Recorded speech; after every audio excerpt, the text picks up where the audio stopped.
everyone, Cassius here, welcoming you back to the Shakespeare Minute. Today on 31 Days, 31 Villains, we have villain number 26, Caliban from the Tempest.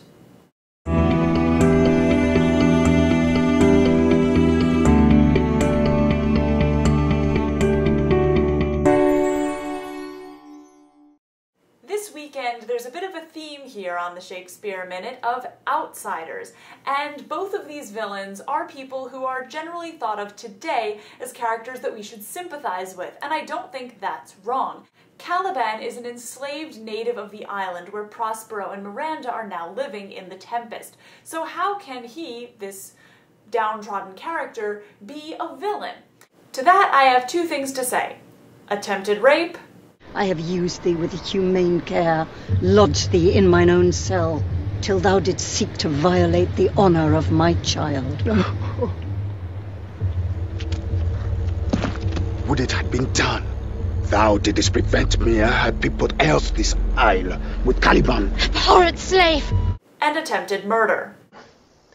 Proceed. Why, as I told thee, 'tis a custom with her in the late afternoon to sleep. There thou mayest brain her, having first seized her books, or with a log batter her skull, or pound her with a stake, or cut her weasel with a knife. It may not be feasible to judge Caliban's actions by Prospero and Miranda's morality, but the fact is that Caliban is very opportunistic and he's very low. We are often supposed to think of him as pitiful instead of, well, villainous and scary, but it is shown that Miranda is often afraid of Caliban, at least in most productions that I've seen.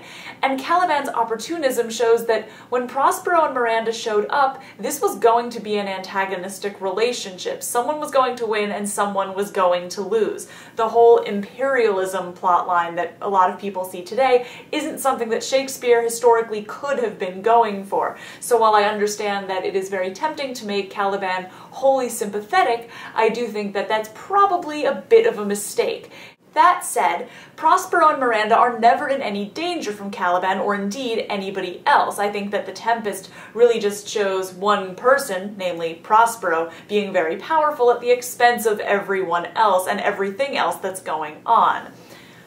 Caliban, however, through his actions and attempted actions, while they're pretty funny, and we are supposed to mostly laugh at him and not fear him, land him here. There's a lot of menace here, there's a lot of ill will and danger bubbling right below the surface of this play, part of it courtesy of Caliban.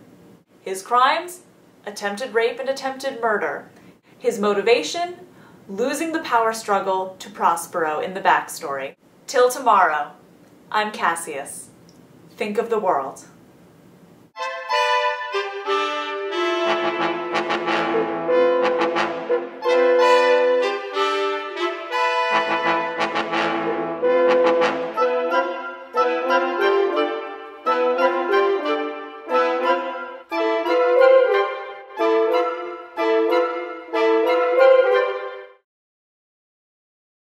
You taught me language, and my profit on things, I know how to curse the red plague. Rage you for learning me your language. Taxi hence!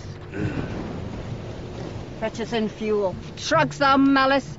If thou neglectst or dost unwillingly what I command, I'll rack thee with old cramps, fill all thy bones with aches, make thee roar, that beasts shall tremble at thy din. No, pray thee. I must obey.